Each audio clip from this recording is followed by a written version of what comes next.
नमस्कार मित्रांनो, मी सोमनाथ स्वागत करतो तुमचं आपल्या सोम मराठी सपोर्ट या यूट्यूब चॅनलवरती। मित्रांनो, प्रधानमंत्री आवास योजनेअंतर्गत आपण जे काही व्हिडिओ बनवत आहोत मित्रांनो, त्या व्हिडिओवरती भरपूर कमेंट या येत आहेत। त्यापैकी मित्रांनो एक कमेंट अशी आलेली आहे की सर, आमचं प्रधानमंत्री आवास योजनेअंतर्गत घरकुलमध्ये नाव आलेलं आहे। सँक्शन लिस्ट, अप्रूव्ह लिस्ट या दोन्ही लिस्टमध्ये आमचं नाव आलेलं आहे, पण आमच्या खात्यावरती अजून एकही रुपया जमा झालेला नाही आहे। पण जेव्हा आम्ही ऑनलाईन चेक करतो, चेक केल्याच्यानंतर तिथे पहिला हप्ता हा रिलीज केलेला आहे असं दाखवलं जातं, पण आमच्या बँक खात्यामध्ये पैसे ते जमा झालेले नाही आहेत।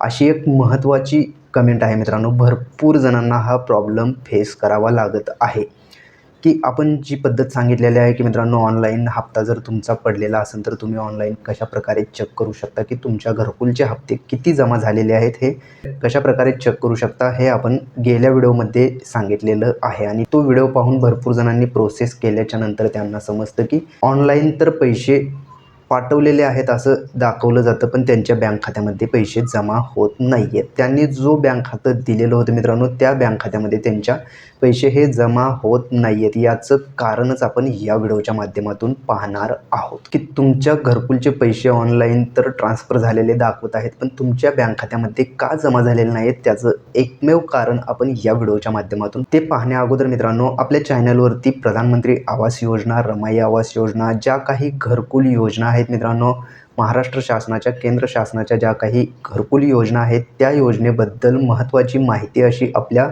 चॅनलवरती अपलोड केली जाते मित्रांनो। भरपूर जणांच्या कमेंट ह्या येत राहतात आणि त्या कमेंटला उत्तर म्हणून मी व्हिडिओच्या माध्यमातून सांगत असतो मित्रांनो।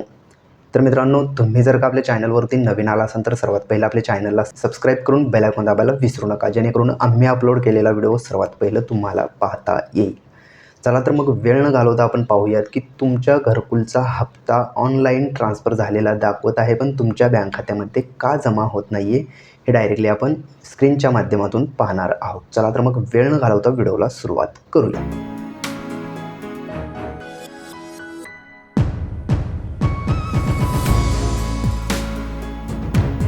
मित्रांनो, ते पाहण्यासाठी सिंपली आपल्याला गुगलवरती यायचं आहे आणि UIDAI हे टाईप करून सर्च करून घ्यायचं आहे। आणि सर्च केल्याच्यानंतर तुम्ही पाहू शकता तुमच्यासमोर अशा प्रकारचा इंटरफेस दिसेल। तर सिंपली इथे माय आधारचं ऑप्शन देण्यात आलेलं आहे, या ऑप्शनवरती क्लिक करायचं आहे। आता या ऑप्शनवरती क्लिक केल्याच्यानंतर मित्रांनो, सिंपली आपल्याला काय करायचं आहे, इथे लॉगिनचं ऑप्शन दिलेलं आहे, या ऑप्शनवरती क्लिक करायचं आहे। तर मित्रांनो, तुम्हाला वाटत असेल की घरकुलचं सांगत मित्रांनो आधारच्या वेबसाईटवरती का आलेलो आहे, तर याच वेबसाईटवरून आपल्याला समजणार आहे की तुमच्या घरकुलचा हप्ता ऑनलाईन दाखवत आहे, पण तुमच्या बँक खात्यामध्ये का जमा झालेलं नाही आहे हे मी तुम्हाला सांगत आहे। तर सिंपली लॉगिन या ऑप्शनवरती क्लिक करायचं आहे।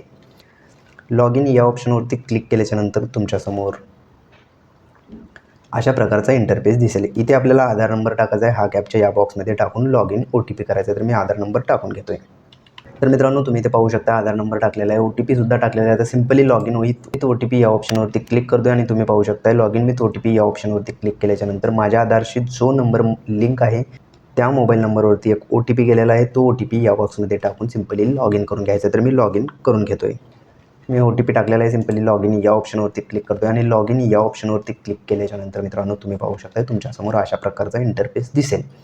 तर सिंपली आपल्याला काय करायचं आहे, अशा प्रकारे थोडंसं खाली यायचं आहे आणि खाली आल्याच्यानंतर इथे तुम्ही पाहू शकता बँक सीडिंग स्टेटस, सिंपली या ऑप्शनवरती आपल्याला क्लिक करायचं आहे। आणि या ऑप्शनवरती क्लिक केल्याच्यानंतर मित्रांनो, तुम्ही पाहू शकता तुमच्यासमोर इथे एक बँक स्टेटस दाखवलं जात आहे मित्रांनो। इथे आधार नंबर असणार आहे आणि त्याच्या खालीच तुम्ही पाहू शकता बँक नेम आणि इथे बँकेचं नाव तुम्हाला दाखवलं जाईल। तर हाच महत्त्वाचा आणि इम्पॉर्टंट विषय आहे मित्रांनो। तुम्ही घरकुल योजनेसाठी जे बँक खातं दिलेलं असतं मित्रांनो, ते बँक खातं आणि हे बँक खातं जर डिफरंट असेल तर तुम्हाला हा प्रॉब्लेम येत आहे मित्रांनो। डिफरंट म्हणजे काय, तुम्ही जो बँक खातं घरकुलशी दिलेला आहे मित्रांनो, त्या बँक खात्यात तुमचे पैसे जमा होत नाही आहेत।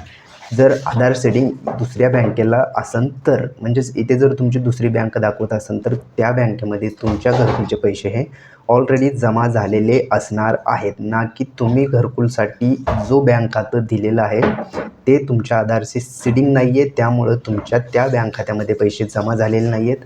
तुमच्या आधारशी जो खातं सीडिंग आहे त्या बँकेत तुमच्या घरकुलचे पैसे हे जमा झालेले असणार आहेत।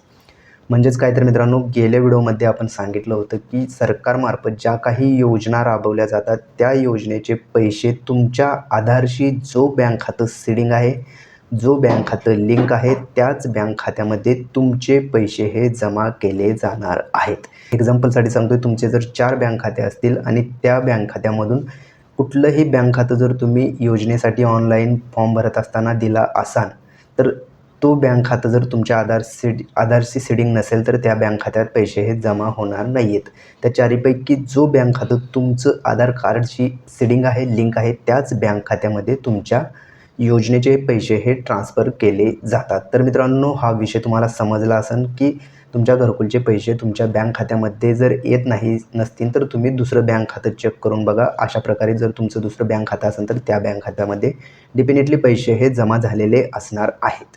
तर मित्रांनो, अशाच प्रकारचे नवनवीन व्हिडिओ आपल्या चॅनलवरती अपलोड केले जातात. त्यामुळे तुम्ही जर का आपल्या चॅनलवरती नवीन असाल तर सर्वात पहिलं आपल्या चॅनलला सबस्क्राईब करून बेल आयकॉन दाबायला विसरू नका. चला तर मग भेटूयात पुढील व्हिडिओमध्ये. धन्यवाद मित्रांनो.